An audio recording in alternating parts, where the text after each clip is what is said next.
Well, hello and welcome to another Faith, Philosophy and Life with me, Mr. Shelton. It's great to see you and I hope you're doing well. To start off with today then, I'd like to do a little mind map for me about what you understand or what you already know about Mary, Mary being the mother of Jesus rather than any other Marys that you might know that live down the road. So, create yourself a little mind map. What do you know about Mary? And do that while we've got our cheesy intro music.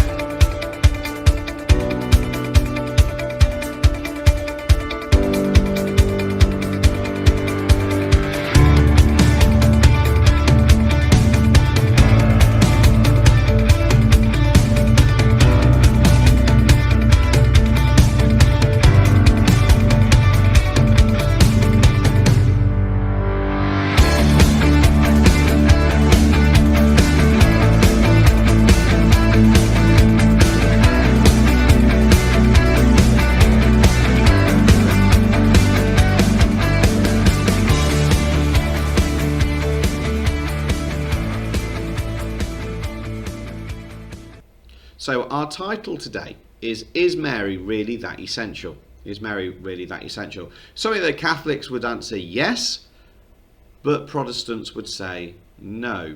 Or maybe Protestants aren't quite right with this. So that's anyway something we're going to think about as we go. We're going to explore the role and the function of Mary in Catholicism. So as usual, please can you make some notes as we go, underline titles and so forth, pause me as you need to, and play me when you need to as well. Best thing about this is that you're in control of me, whereas in the classroom, yeah, you don't want to be there. So it's going to be good if you can explain how Mary influences Catholic beliefs. It's going to be great if you can explain how Mary aids Catholics in their faith, and even better if you can suggest if Mary is as important to Jesus in Catholicism, giving some reasons as well. So during today's lesson, we've done our little post-it note, a little mind map on who Mary is. We're going to look at some images, watch a media clip or a couple of those, do a little bit of research, look at some quotes, and then an exam question to finish off with. So, I'm not going to read this through with you. I'd like you to read this and maybe make a few notes as we go around your mind map. So pause me and then come back to me.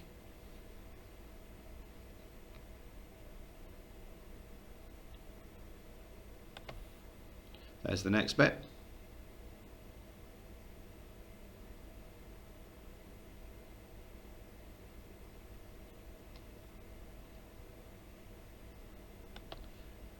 And there's the last bit.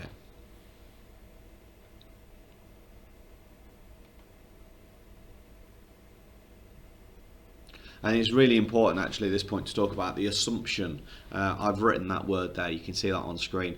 And this is the idea that Mary, this is the Catholic teaching by Pope Benedict, Mary completely got taken up to heaven. So her body is not on earth like Jesus ascended. The assumption is the belief that Mary went completely up to heaven after her death. So that's the concept of Mary and the assumption. You need to be aware of that. So maybe we're going to explain that a little bit more. I've got a couple of clips for you. Now there is one question sheet for you which you need to access using the description below. Really straightforward. It's got clip 1 and clip 2 written on, and these are going to go back to back. The first one was taken from a website, a YouTube channel, Alison Rowe. The second one was on Busted Halo, quite like that. If only I'd come up with something that original. So you're going to see these back to back, and you're going to answer the questions that are on that sheet as we go. So as usual, I'm going to ask you to get everything sent through to your teachers. You are going to come back to me. I've still got a fair bit to go. So let's watch these now.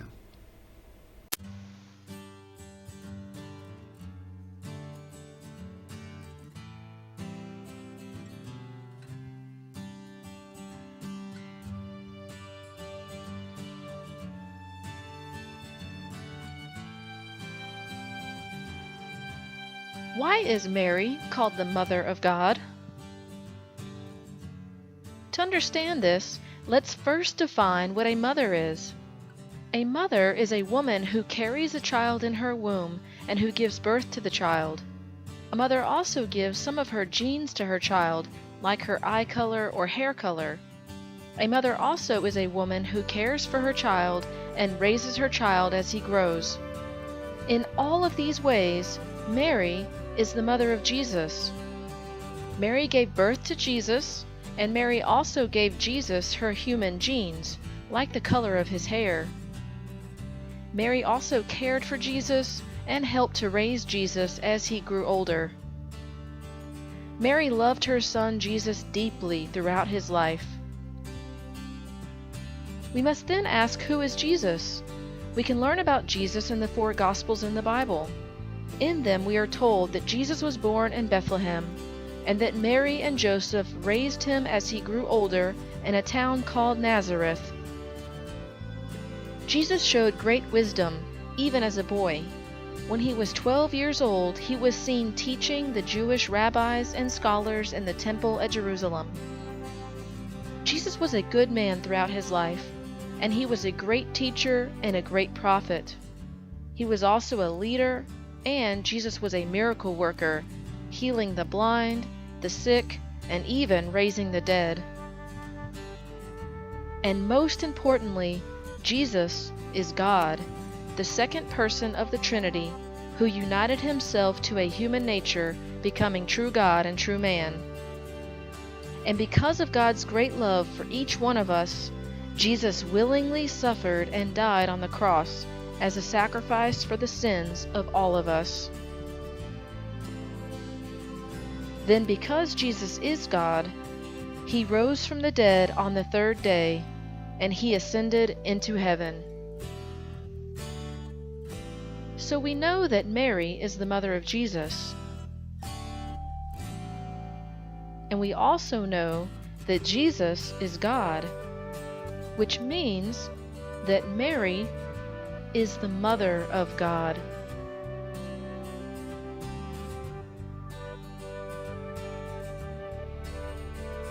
And we call Mary the mother of God because of who Jesus is. Mary herself is not eternal. She was born to parents Anna and Joachim, and Mary is a human person, just like each one of us.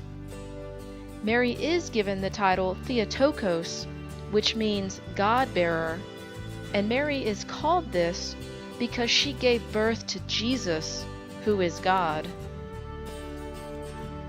But Mary is not the mother of the Trinity, but only the mother of Jesus, who is God become man. In the Bible, in Luke chapter 1, verses 46 to 47, Mary proclaims, "My soul magnifies the Lord, and my spirit rejoices in God my Savior." Mary herself tells us that like each one of us, she too needed Jesus to save her. The Bible also tells us that Mary is to be honored. When Mary visited her cousin Elizabeth, Elizabeth rejoiced and told Mary, "Blessed are you among women, and blessed is the fruit of your womb." Mary herself also gives us a prophecy in Luke chapter 1, verses 48. Mary says, "Henceforth all generations will call me blessed." This shows that throughout the ages, Mary will be honored for what she did and who she was. We see in the Bible that Mary is to be given great honor, and she is to be called blessed because of her obedience to God and because Jesus is her son. It is important to recognize that this in no way means that we worship Mary.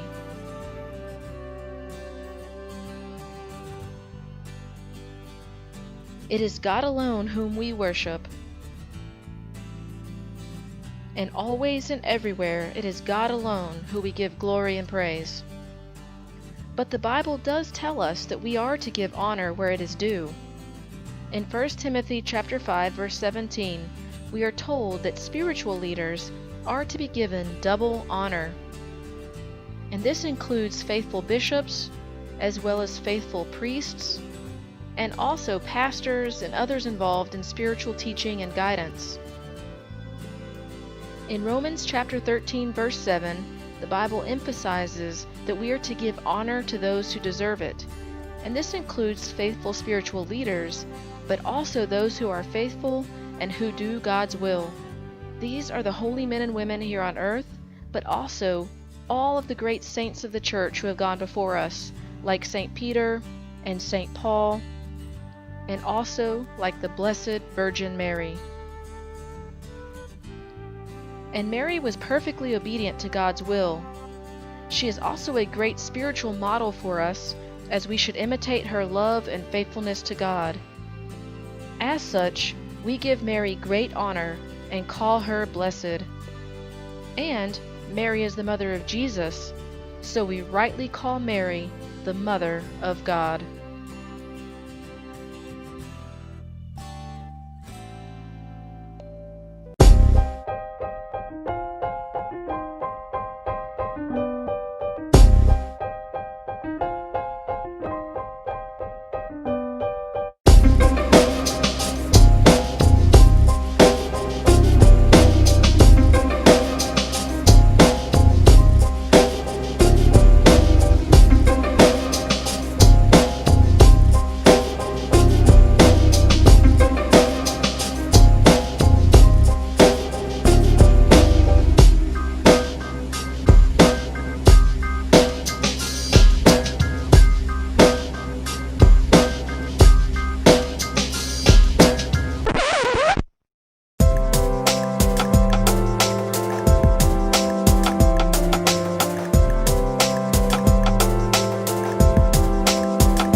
So we said a good outcome if you could explain how Mary influences Catholic beliefs. And what you've got now is you've got some ideas about that.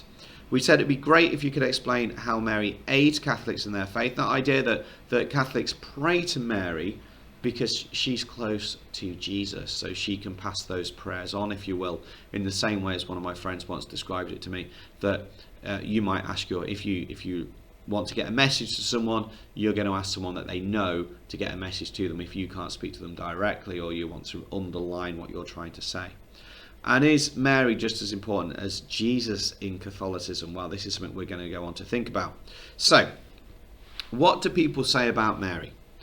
Okay, in the information below, you will have seen a whole list of quotes about what people have said about Mary. I'd like you to choose 2 of them, copy them down, shrink them down if you need to. Reference who said them, because you do need to know sources of authority, and make them look pretty. If you write them out, make them different colours and stuff like that. So your most favourite and why, and your second favourite and why. So again, description below has that in. Come back to me when you're done.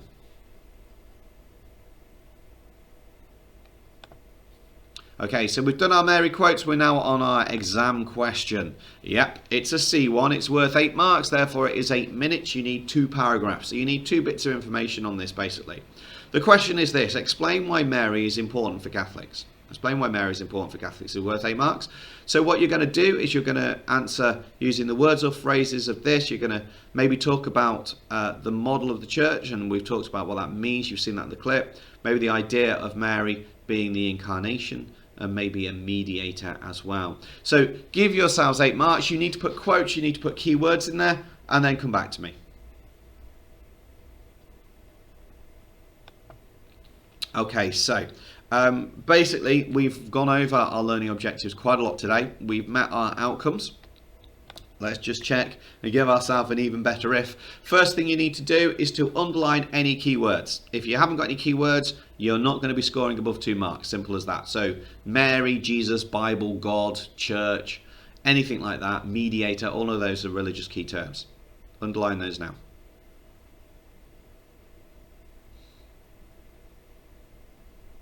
Okay, the next thing you need to do is to draw a circle around any quotes that you've used or sources of authority. So any of those quotes you wrote down earlier, anything from the Bible that you've picked up, find a source of authority and put a circle around it.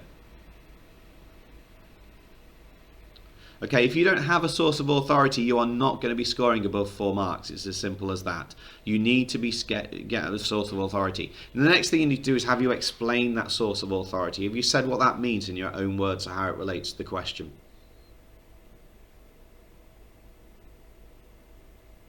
Okay, if you've done that, then you will hopefully be at least 5 or 6 marks. So the last thing you need to do is you need to work out, is it good, very good, or excellent? So you've got a load more stuff there that you can read over my shoulder, but set yourself an even better if, maybe make an improvement. Please photograph things, send it through to your teachers, as I said. I'm going to leave it there. Thanks very much for your time. Take care of yourself, stay safe, wash your hands, God bless you, and I'll see you soon.